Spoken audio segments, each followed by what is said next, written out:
Olá, vamos aprender um pouco mais? Você está conosco no programa Capítulo à Parte. Seja bem-vindo. Em 2013, nós tivemos uma violência assim fora de controle misturada às manifestações que reivindicavam isenção no transporte de São Paulo. Essa violência assustou a capital, assustou o país e teve repercussão inclusive fora do Brasil.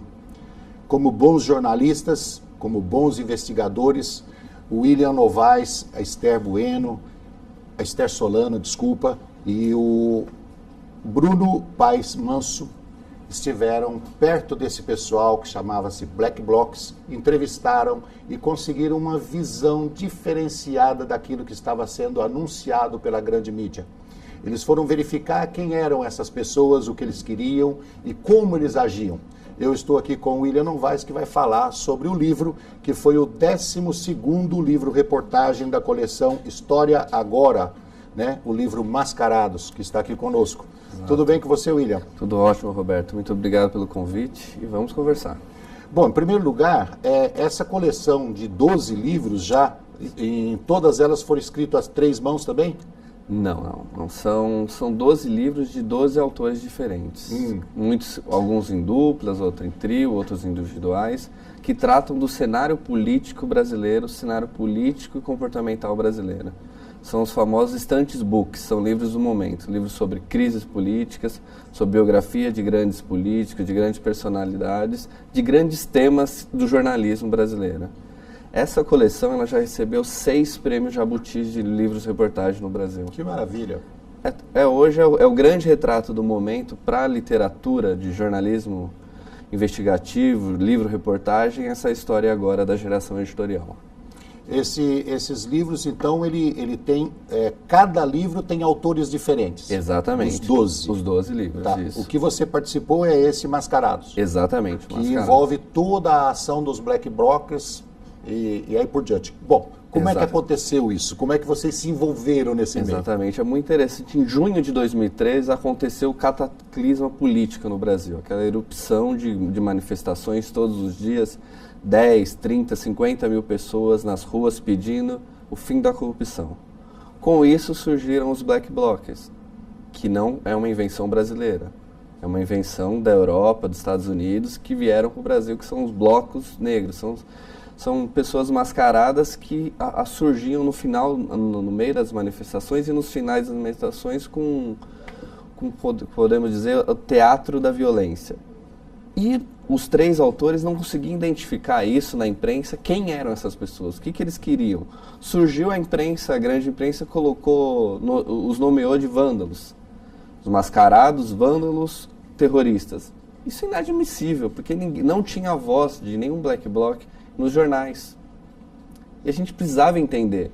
A Esther Solano, que é professora e pesquisadora, ela foi a campo e tentar entender isso. Eu, Bruno, jornalistas, fomos a campo também entender. E o livro é a união dessas 3 cabeças, que foram, enfim, perguntar: meu amigo, podemos conversar? Rapaz, o que o senhor está fazendo aqui?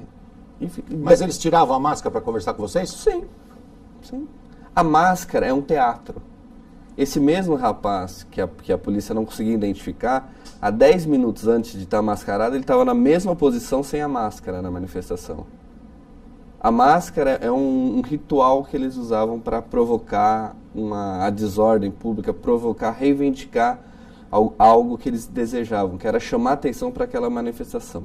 Na concepção deles, uma manifestação sem um final, sem um quebra-quebra, sem uma destruição, não é uma manifestação provocativa. Se torna no jornal, na grande mídia, uma manifestação que correu normal, o que ela vai se transformar no final do dia, no jornal?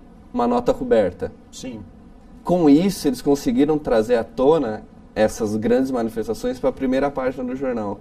Porque é muito mais bonito para um editor de fotografia, um editor de jornal, colocar um jovem tacando pedra numa vidraça do que 100 mil pessoas esticadas na Paulista. Eles usavam da ingenuidade da imprensa, segundo eles, para provocar, para trazer atenção para o movimento. E foram muito bem sucedidos. E o livro era trazer à tona o que eles queriam.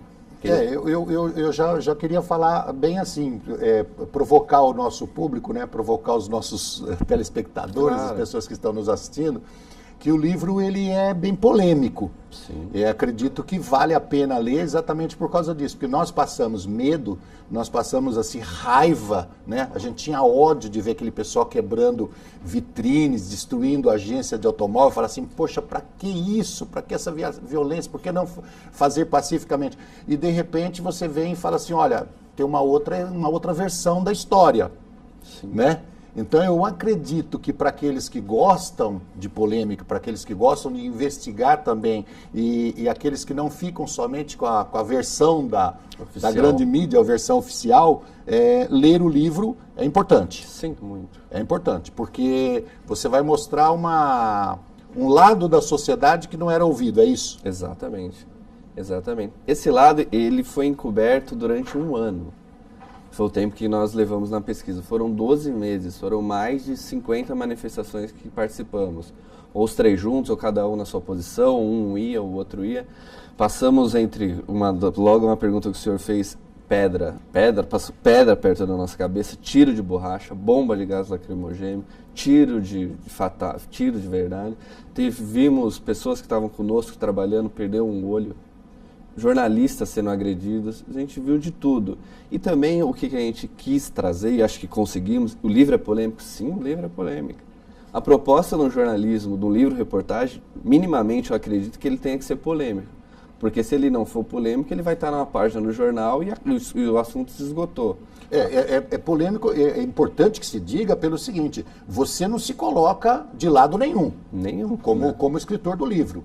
E nós aqui da TV, Câmara de São Paulo, também não estamos defendendo os black blockers, certo? Não estamos aqui do lado deles, nós estamos falando que o livro ele mostra uma outra cara, né? E aí a pessoa que lê entenda como quiser. Não estamos em hipótese nenhuma defendendo violência, quebra-quebra, de jeito nenhum. Eu, particularmente, sou contra esse tipo de manifestação em qualquer lugar do mundo, né? Mas tem que, com imparcialidade, mostrar o que pensa eles e o que pensa as autoridades, o que pensa o comandante da polícia que foi ferido, e o jornalista tem que mostrar isso. Exatamente. O livro não é um ódio a black blocker. Eu não sou black blocker, eu estou muito longe de ser isso. Não tenho nada a ver com isso. Eu sou um jornalista, um escritor. Você guardou o lencinho preto aí no bolso? Eu tava de cachecol preto, o máximo que eu posso usar de preto. Nem idade eu tenho para isso, mas o livro é uma investigação jornalística. E tem uma grande pesquisa de uma socióloga por trás. O livro traz à tona o que eles querem, o que eles pensam. E também traz à tona o que a PM pensa sobre isso. Porque tem o comandante da polícia do estado de São Paulo foi entrevistado por livro. Ele é um personagem do livro. O livro é dividido em 3 partes, em 4 partes. A pesquisa sociológica, que traz à tona, dá um perfil sociológico de quem são os black blockers. Pois tem a visão da mídia. O Bruno Paes Manso, na época, ele era jornalista do estado de São Paulo. Certo. Foi um dos primeiros a entrarem dentro dos black blocs. Ele traz uma versão da transformação, como a imprensa no geral chegava taxando os black blocs como terrorista, o medo. Aí a hora que você vai entrevistar, não tem como você ter medo dessas pessoas, são jovens, de 14 a 20 anos de idade, muitos com 45 quilos. Da Atena, os comunicadores do Brasil taxavam que eram pessoas que poderiam matar. Houve uma morte no Rio de Janeiro. O cinegrafista da Bandeirantes foi morto com um rojão disparado por um rapaz que se dizia black bloc. Teve a violência, teve o risco. Mas o livro é muito mais do que isso. É você trazer à tona o que eles pensam. Qual que era o propósito dessa manifestação? É válido ou não? Isso não me cabia julgar isso. De fazer esse juízo de valor. Meu papel era trazer à tona. Quando o jornalista vai atrás, ele por exemplo, tem gente que vai investigar lá o Estado Islâmico, vai entrevistar o pessoal do Estado Islâmico. Exatamente. Né? Ele não está a favor do Estado Islâmico, hipótese nenhuma. Né? Exatamente. Ele não está a favor dos terroristas que queimam gente viva, que degolam, que faz. Mas o jornalista ele é obrigado a ir lá e trazer a versão deles como jornalismo. Exatamente. Roberto, nesse mundo binário que nós estamos hoje, que é tem um lado bom e um lado mal, as coisas estão começando a ficar complicadas. Você faz ver jornalistas, muitos, já sofremos muitos ataques, principalmente nas redes sociais, nos taxando de black bloc, porque não tem a mínima pachorra ou coragem ou capacidade cognitiva de ler só a sinopse do livro. Que não é um ódio, não é uma defesa dos black bloc. O livro é muito mais do que isso, que as pessoas não conseguem entender. O que a gente quis fazer é exatamente acabar com essa discussão binária. 1 mais 1 é 2. Não, mas a gente quer entender o que o black bloc quis. E a gente acha quem é um e quem é o outro. Quem é um é o outro 2. Igual um amigo meu fez um grande livro agora sobre a história do PCC. Ele é do PCC agora por isso? Não. Não tem nada a ver uma coisa com a outra. Os jornalistas sofrem muito com isso. Os jornalistas ousados que vão a fundo das matérias, que vão a fundo das investigações, eles geralmente sofrem preconceito, sofrem agressões de todas as maneiras, né? Porque a sociedade quer ver o lado que se demonstra mais violento aniquilado, né? Eu particularmente gostaria que não houvesse violência no mundo. Mas, já que existe, nós precisamos investigar por que existe. Exatamente. É uma questão social, é uma questão comportamental. Aí o livro vai explicando isso passo a passo. Aí quem termina de ler, o que a gente tem acompanhado aí, o livro está na 2ª edição, as pessoas saem, pô, é um livro reportagem. É um livro reportagem. Ele nasceu com essa proposta, ele foi publicado com essa proposta de tentar explicar uma parte de um contexto histórico brasileiro. Porque junho de 2013 para cá, nós temos um Brasil antes de junho de 2013. Sim. E temos um país completamente diferente depois de junho de 2013. A história vai validar. Os black blockers foram personagens? Foram. Foram os principais dessa jornada? Não. Não. Eles não foram. Foi o povo, de uma maneira geral, na minha opinião, que lotou, que botou milhões de pessoas na rua. Esse foi o personagem principal. Sim, exatamente. É um personagem que ele ganhou uma dimensão muito maior do que ele foi. E principalmente o povo pacífico. Eu acho que você muda muito mais com passividade do que com agressão. Mas tem aquele olhar de ver aquela minoria que não era ouvida que vocês foram investigar. Exatamente. Em certos momentos de junho até junho de 2014, chegaram-se a falar que os black blocs somavam mais de 70 mil jovens. Era um exército. 50 mil pessoas. Hoje nós estamos conversando com William Novaes, que é um dos autores do livro Mascarados, que faz uma reportagem a respeito dos black blockers que estiveram muito atuantes em 2013. Nós vamos para o intervalo e já voltamos.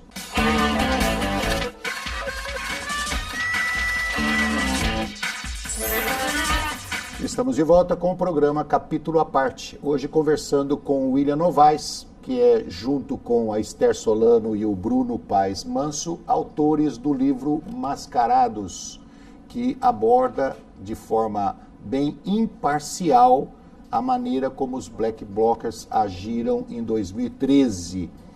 Voltando a insistir que não existe aqui absolutamente nenhuma defesa em relação ao grupo mascarado que fizeram violência, que quebraram vidraças, que assustaram São Paulo. Não existe aqui nenhuma defesa quanto a qualquer ato de violência que exista pelo mundo reivindicando qualquer coisa.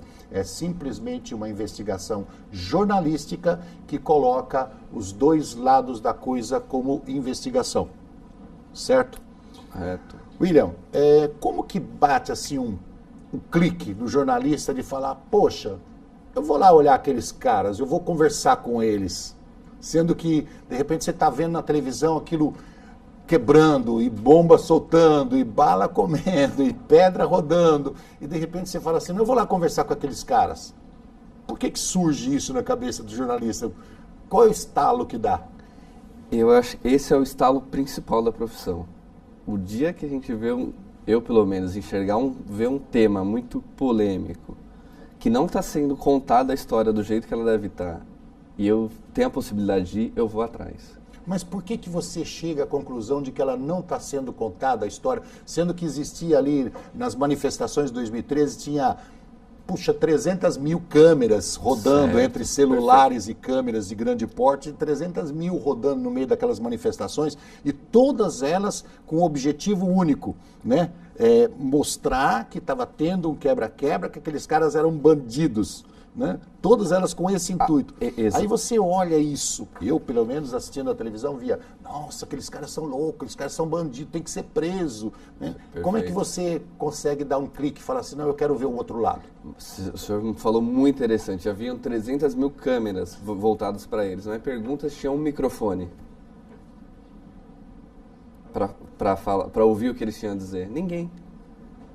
O que interessa pra gente é um fenômeno social, é um fenômeno contemporâneo, eram eles. E eu precisava entender, os três precisavam entender o que eles pensavam. É o começo de qualquer pauta. O que eles pensam? O que eles querem? Quem eles são? Para onde eles vão? Aí percebemos que dentre essas pessoas não havia chefe. Que todo jornalista está acostumado, eu quero falar com o chefe.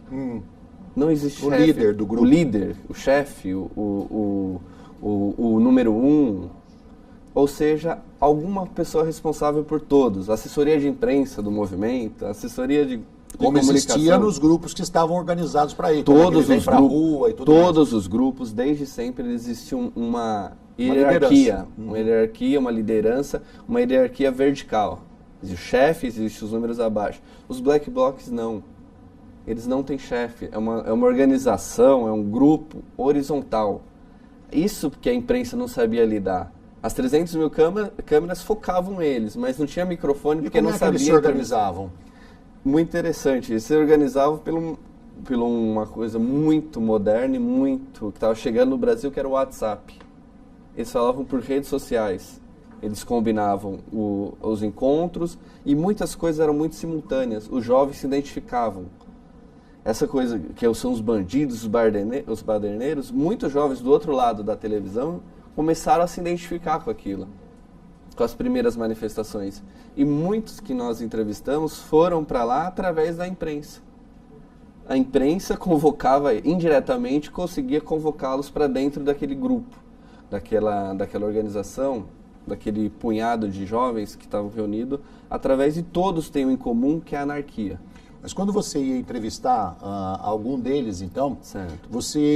Aquela pessoa entrevistada, ele não respondia pelo grupo, ele respondia por ele. Todas as entrevistas, o texto do livro, todos são independentes para falar o que quiserem, mas existia uma unidade de discurso.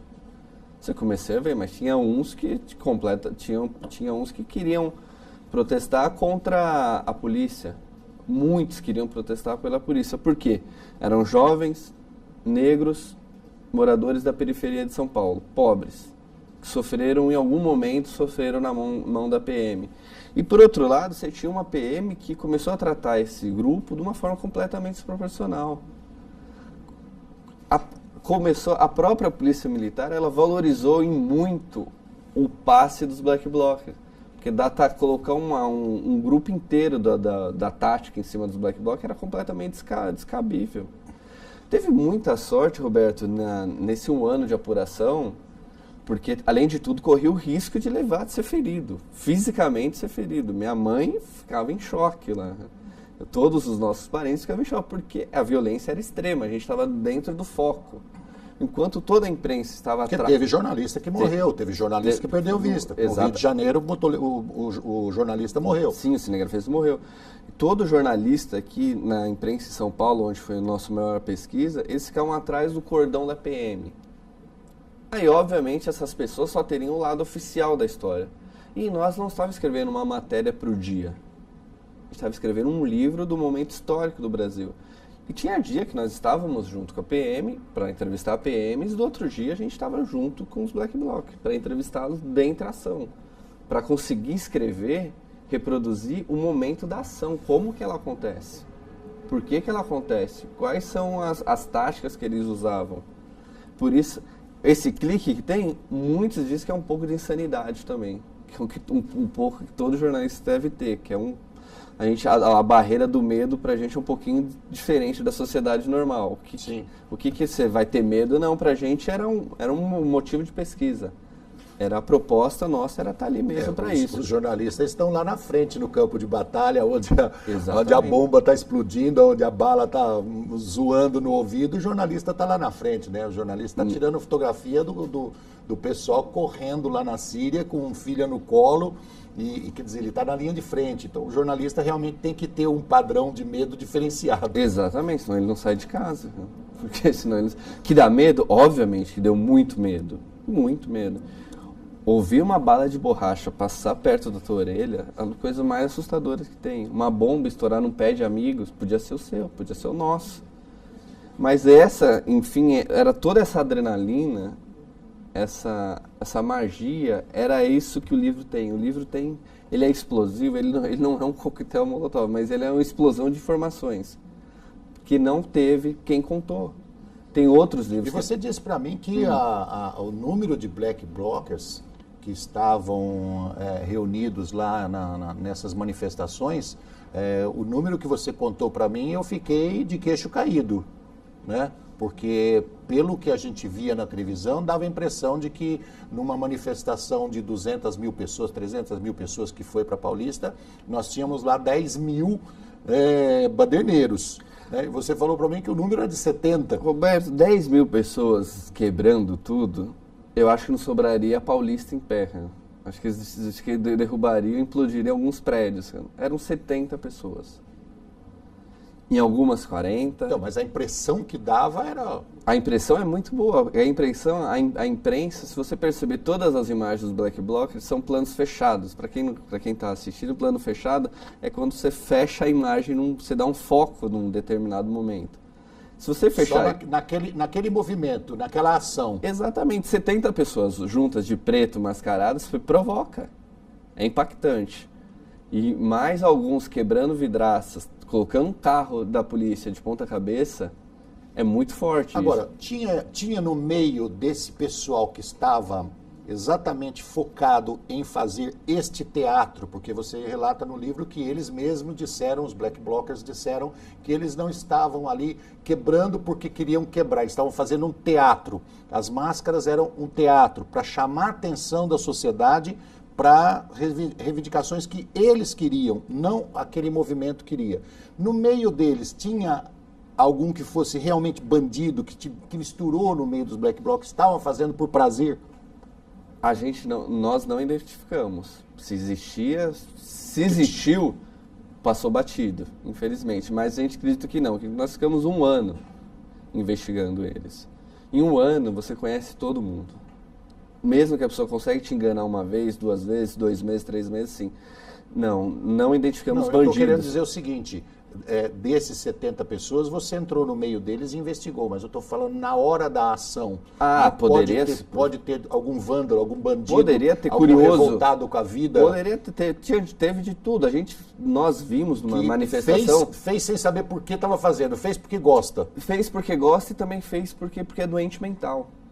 E uma manifestação... Porque uma pessoa que faz isso, realmente eu também acho que em uma manifestação, teve, no caso, na Zona Leste, entrou uma pessoa com problemas mentais. Ela tá no começo, ela estava mascarada, depois ela foi para cima da tropa de choque com o peito aberto. Foi para cima da tropa de choque e depois foram ver que era um rapaz com problemas mentais. Depois disse que ia se filiar ao exército da Iugoslávia e não sei o que, da Tchecoslováquia, falava umas coisas completamente fora do contexto. Mas o que tem são jovens que queriam protestar, que protestaram contra o sistema capitalista no principal, porque eles diziam que uma ação do governo é muito mais prejudicial do que uma vidraça quebrada. Certo. Do que os 10 mil mortos pela polícia no Brasil por ano nas periferias brasileiras, eles pesam muito, eles valem muito mais do que uma vidraça quebrada. William, onde que a gente consegue encontrar o livro Mascarados? Existe o livro na versão impressa e também tem na versão e-book nas grandes livrarias do país, como Saraiva, Cultura, Amazon, Rede Leitura, Rede Nobel. Ainda está disponível.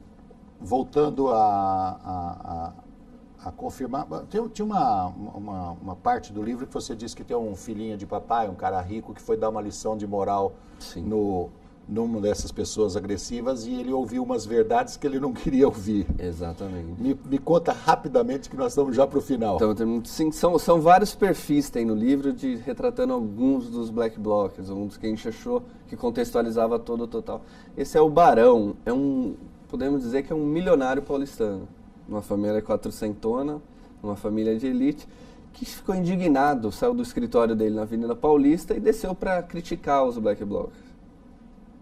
Ele tomou uma lavada dos propósitos deles, que ele ficou tão sem noção do que ele estava ouvindo aquilo, que acabou entrando junto com os Black Blocs. Quer dizer, ele ouviu o lado sofrido dos caras. Ele ouviu o que eles queriam dizer. William, para encerrar, só queria dizer para você o seguinte, confirmando, esse é um livro polêmico, portanto já é a terceira vez que eu falo no programa que nós, o William Novaes, a Esther Solano e o Bruno Paes Manso, com certeza absoluta, não estão defendendo violência, não defendem quebra-quebra, não defendem qualquer tipo de agressão ao outro para reivindicar o que quer que seja. Eu, particularmente, acho que as discussões no campo do diálogo, no campo da conversa, tem que ir até o fim e até resolver a questão. O primeiro que agride, o primeiro que parte para a agressão física, na minha opinião, é o errado. Isto é uma opinião minha. Então, o livro não defende lado nenhum, o livro é uma ação investigativa do que aconteceu em 2013, aquilo que todo mundo viu pela televisão. Ouvindo os dois lados, traz uma parte de história do Brasil. A história nem sempre é boa, né? Então ele traz uma parte da história do Brasil. Queria que você encerrasse dizendo o que você espera com esse livro. Nós esperamos que as pessoas tenham uma visão mais ampla dos assuntos, tá? Do assunto Black Bloc. A gente não está aqui para esgotar o assunto, mas para trazer à tona e para deixar de ser um ponto comum, que são terroristas, que vão destruir o país, que é um grupo armado pelo Partido Vermelho, aí um Partido Vermelho diz que é um grupo armado pelo Partido Azul e que tem centrais sindicais. Não existe nada disso, não existe nada. É uma grande ilusão achar que reduzir a discussão para isso, para o lado A ou para o lado B. É muito mais do que isso. É uma nova forma de possivelmente fazer política que esses jovens estão fazendo. Ok. Se ela é certa ou errado, não sabemos. O livro está aí para contar uma parte. Obrigado pela sua vinda, obrigado pelo livro e obrigado a você de casa que esteve conosco no programa Capítulo à Parte. Até a próxima semana. Até lá.